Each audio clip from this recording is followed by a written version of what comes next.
something. What you have been given is nothing. But nothing has value. If one comes and stands beside zero, then you got 10. Because only when one is present can one generate into nothing and make nothing something. And the one in mathematics is the same one in religion. God is one, and wherever God is present, nothing can't be nothing no more. I hope you understand me. Look, y'all all right? The universe was not there. God created it out of nothing. His presence is what makes nothing something. This education that you have received has value, but you have done nothing with it because the one has not been present in and with you. And coming back to the woman, sisters, look, you're not here for the pleasure of man. Let me make that very clear.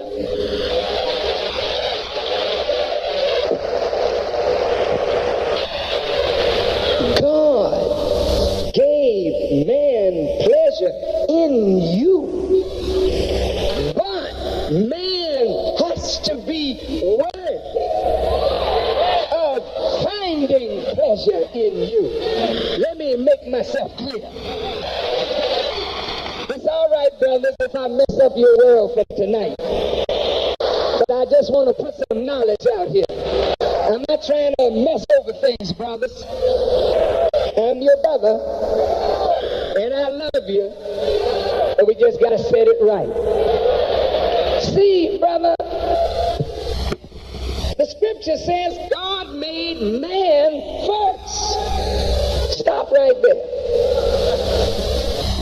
Don't get uptight, sisters. Sister said, I ain't worried.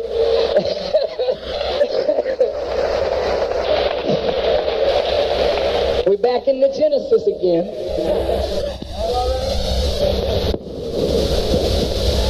God made man first. God didn't make niggas. Now don't get uptight. No, wait a minute, sister. Don't get a frown on your face. I didn't mean no disrespect. Because white folks in here, I gotta talk straight. The scripture didn't say God made niggas. God made Negroes, colored people, shine, ham bone. The scripture said, and God said, let us make man in our image and after our own likeness. Stop right there. So if you a nigga, God had nothing to do with that. God make men, white people make niggas, Negroes and colored people.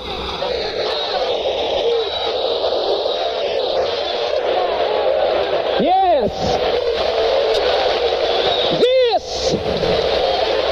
This is not the handiwork of God. This is the work of white people. They made this. And this is the witness of people. A tree is known by the fruit it bears. And a man is known by his works. God didn't make niggas. He said, let us make man. How you want to make him, God? I want to make him in my image and after my likeness. You mean you made me in your image? All right. And in your likeness? You mean you me attributes like your own? You mean you allow me to will and to bring out of nothingness what I will? If I can vision it, I can bring it into reality, even like you do. You made me your child. Then I don't need no white man to tell me I'm valuable. I don't need nobody to give me my value. No diamond ring can give me my value. No Rolex watch can give me my value. No damn alligator shoes can give me my value. No mink stole can give you your value. No long braid sister can give you your value. No wig can give you your value. If you ain't got no hair, you got value.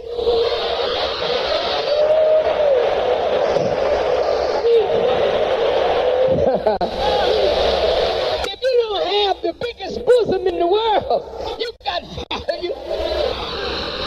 If you don't have the prettiest legs in the world, you got value. God didn't say he was making legs. He was making bosom. He made a man. And then he made a woman. Now let's talk about that man first, because you see, sisters, y'all have trouble with your men. Excuse me, I'm walking back and forth. I guess this is my exercise, you know. But all of our women are unhappy. They're unhappy because they're unfulfilled. And they're unfulfilled because, brother, we as men have not yet been what God made us to be.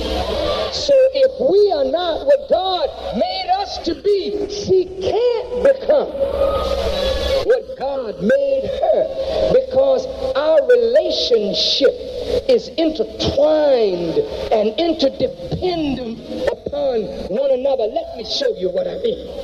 Let's go back to the Genesis. Y'all all right? Talking to the black man. Brothers, God made you. You're powerful. You can't be in the image and likeness of God and be a chump. There's no male in here that's a chump. He's a chump by circumstance. He's not a chump in the nature in which God made him. Every one of these men in here tonight is a giant. But he has to be fed right in order to grow into his potential. Now let me show you, beloved, what God has put in you, in me, in us. You don't have no right to look at me thinking that I am something that you are not. I am not something that you are not. I am only a sign of what you really are. Do you hear me? So don't have to admire Farrakhan as though Farrakhan is something so special that you need to look up to me. No. But God makes a lion to roar so that the other lions who've been acting like pussycats will know what a lion sounds like, will know what a lion looks like, and then they'll begin roaring all over America to let them know that the king of this jungle is coming on up now. There's a lion asleep in Judah. Who will wake that lion? Let's go back to the Genesis. Y'all all right? I'm feeling mighty good myself. Here we are, brothers. God said he made man in his own image, after his own likeness. Then look at this. He said, let us give them dominion. That means the capacity to govern, to rule. That is in every man. This is not on the Bible page. It's in your genes. You're born to rule, born to govern, born to master. God gave that to you in your genetic makeup, and he gives man dominion over what? The fowl of the air, the fish of the sea, and every creeping thing that crawls upon the earth. But God didn't stop there. He gave him some commands. He said, be fruitful, multiply, replenish the earth, and subdue it. Oh, that's powerful. What did you say, God? Be fruitful. I know what you're saying, brothers. Yeah, I have been very fruitful.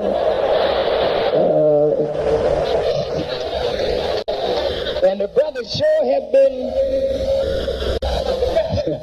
being fruitful. Not frugal, but fruitful. But brothers, that's on one level.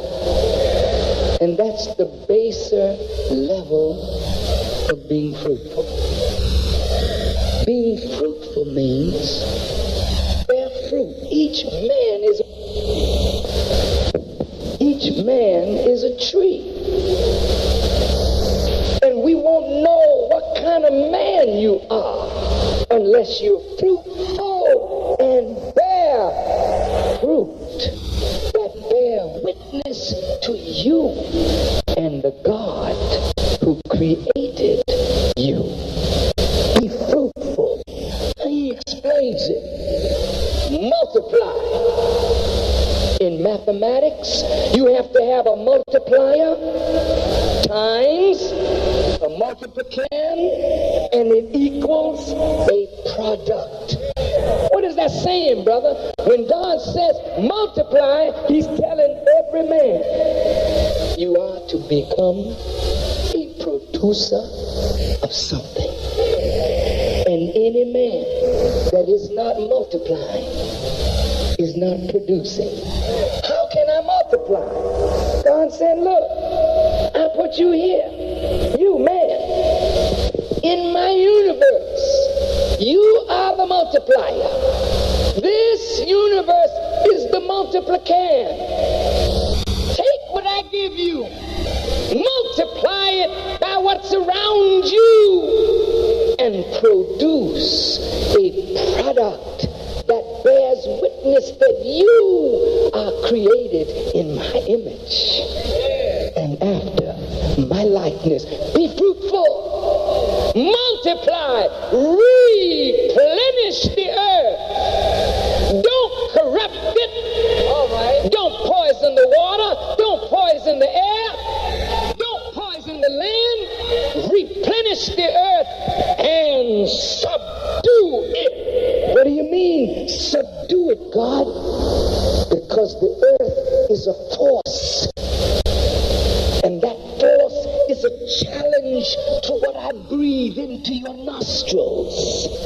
If you are a living soul, then you must put the earth under your control. Where do I start, God? Start with yourself. I have made you flesh, but in flesh I put my spirit.